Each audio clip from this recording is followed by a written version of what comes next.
Yo guys, Galawan Gaming here. So ngayong video na to pag-uusapan natin yung grinding spot ng mga Lord Knight. Kung anong mobs yung mataas na XP na bigay at anong mobs yung mabilis natin mapatay, no? So, saktong-sakto tong video na to kasi kaka-server level up lang natin nung nakaraan at may mga nagtatanong at nagko-comment na rin kung anong build ko pag nagpapa-level, anong item ko, anong sigil ko pag nagpapa-level, no? So, sasagutin yan natin dito. So, unang-una yung build ko is bash type pa rin ako. So, hindi ako nag-spiral kasi wala akong core ng spiral. At yung character talaga natin is naka-build pang bash. So, yung mga accessories card ko is naka-bongon card ako. Pero pag spiral kayo, kailangan nyo doon mga Mantis, Injustice, Greatest General. Ayan yung mga kailangan nyo. So, okay lang din naman magbongon kayo. Kaso, ang pangit tignan kasi wala naman kayong inaabangan na autocast ng Vanguard Force, di ba? So, ayun. Tapos, sa sigil ko, ano, sigil tablet ko, ayan, puro pang attack. Ayan, Chosen One, Starfall, Berserk, tapos sabay itong bagong sigil na to. So, pag mag-spiral kayo or pierce, kailangan nyo doon Megaton Bash. Ayan, itong dalawa na to. So, ayan yung kailangan nyo pag mag-spiral kayo. Tsaka hindi rin pala ako nag-spiral guys, kasi nung nag-spiral pala ako, sinubukan ko, 3 to 4 hits ko yung dark frame. So, sa dark frame ako, tetestingin natin yung dark frame natin pag bash type ako. So, yan. So, sa pet naman natin, ayan lang. Wala na akong class S pet kasi mababa lang naman yung mga tier nun. At kailangan natin tong Sohi kasi may lifesteal to. Tapos, pagka meron naman kayong alt na pare, so, pwede nyo nang tanggalin to. Gamitin nyo na lang yung S pet nyo. Pero ako kasi wala akong alt. So, ayan. Kaya meron akong ganito. Tapos, ang uunahin natin is yung dark frame. So, testing muna tayo sa dark frame.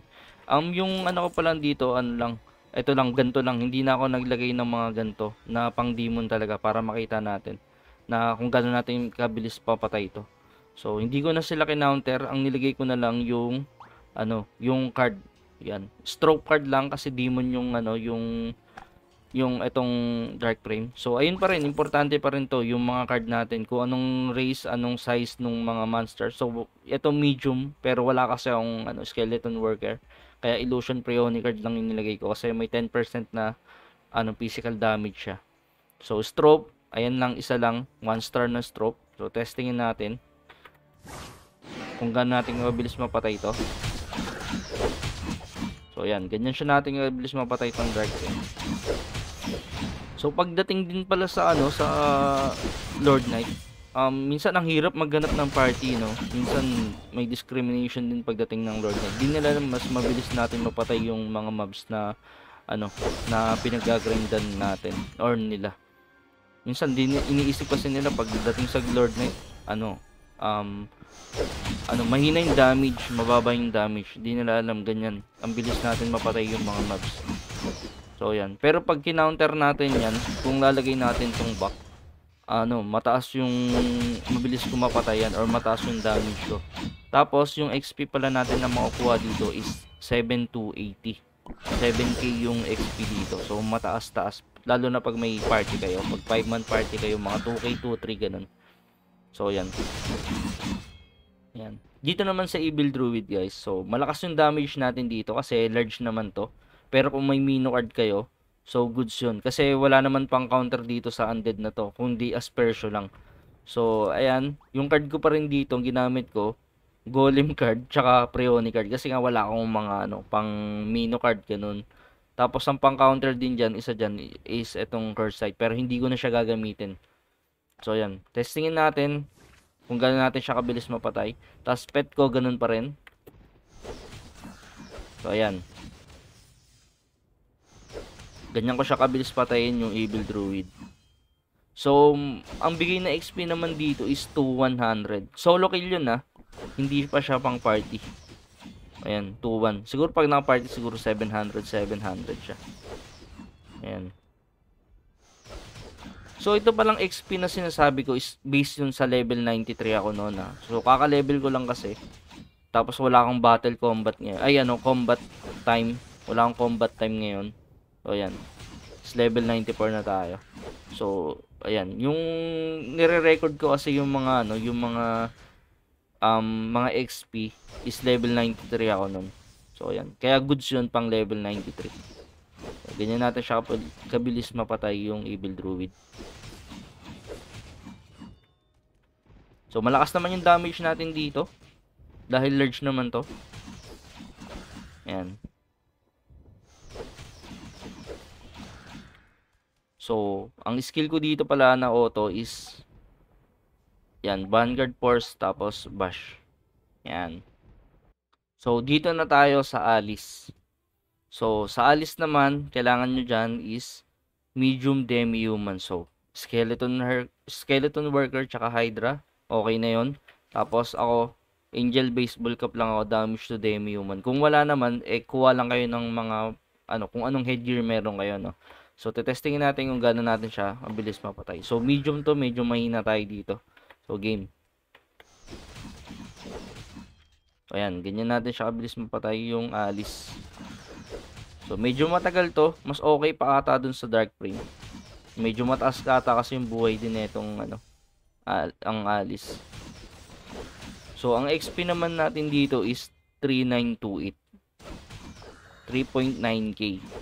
Solo kill din yun, Tapos, ang maganda naman kasi dito, meron kayong purple card, syempre. Pag nakakuha kayo nyan. Diba? Ayan, ganyan natin siya kabilis mapatay yung Alice. Hop.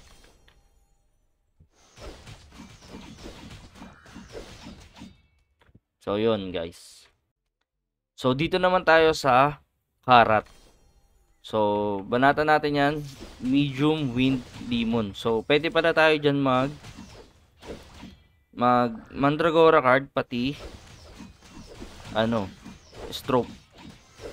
Tapos, kailangan nyo rin dito mga Earth Converter. Ayan. Ganyan natin siya bilis pag walang Converter. So, medium siya. So, 75% lang yung attack natin dito. O yan, ganyan natin siya kabilis mapatay. So, mas mabilis natin mapatay ito pag naka-converter malamang. Tapos, ang bigay na XP dito is 2k. 2061. Ayan.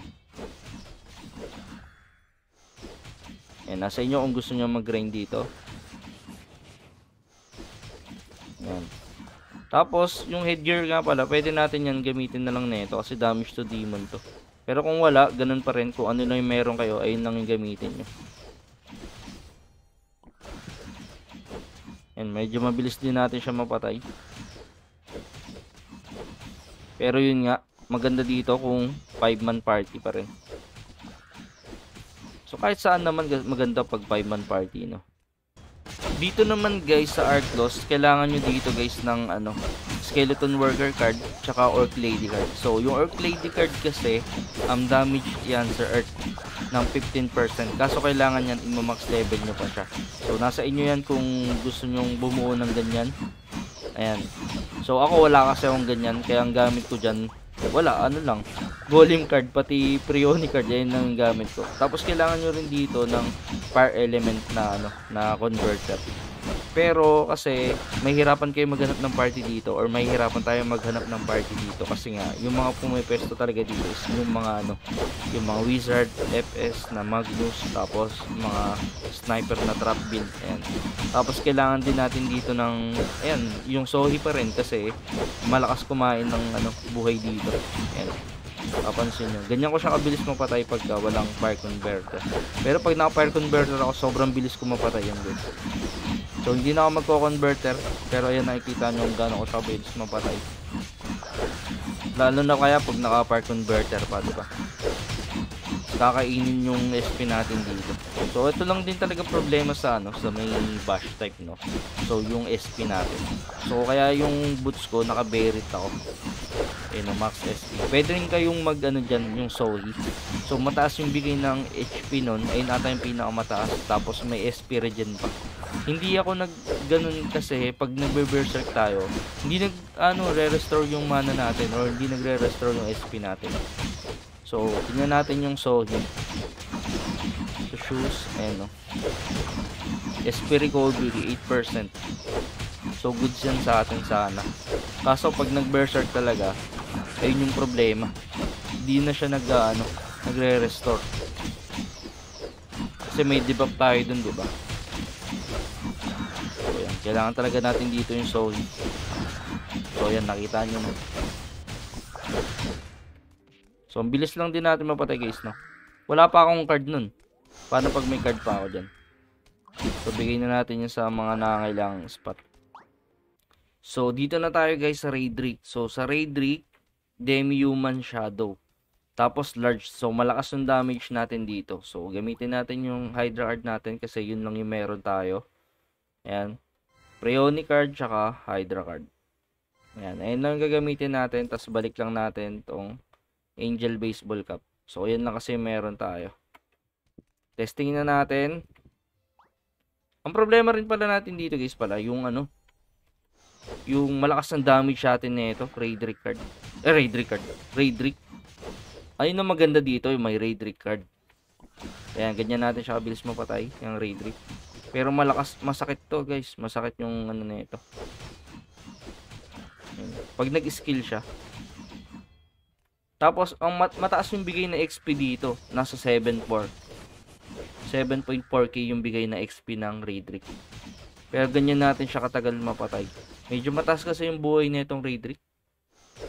Ayan. Tapos, ano siya, shadow.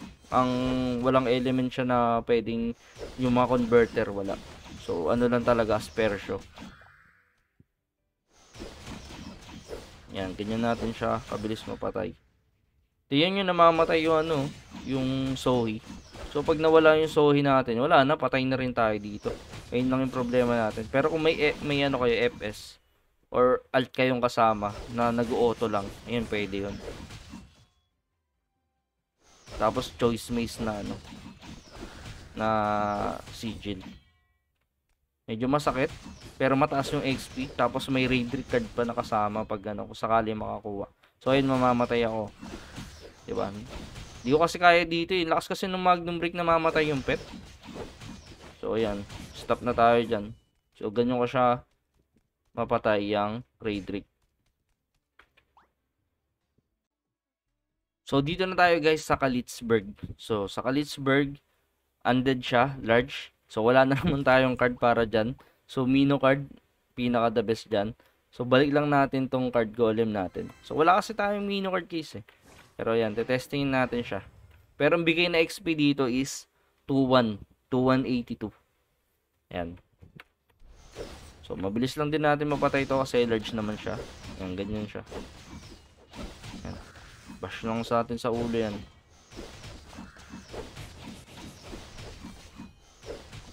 So, undead, large. Ayan.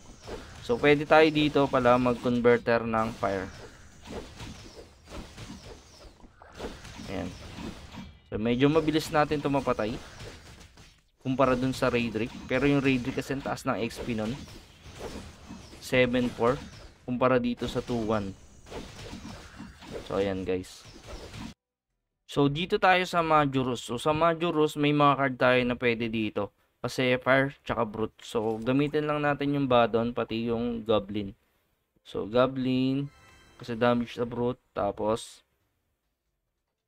so, wala tayong Badon. Saan yung Badon natin? So, wala tayong Badon. Kuhanin na lang natin sa Academy. So, may extra naman tayo. Gamitin lang natin. So, binabanatan niya na tayo. Makita niya na tayo. Ano ginagawa natin dun.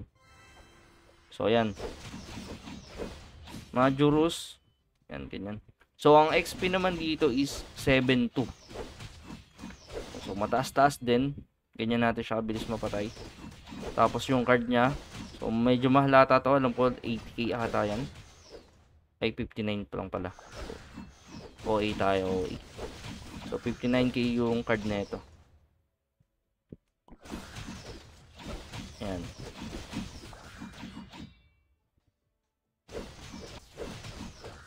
So, yun lang siguro guys. Sana magustuhan nyo yung video na ginawa natin. So, supportahan nyo yung channel ko. Check nyo yung channel ko. Makikita nyo yung mga guide dyan. Bash type.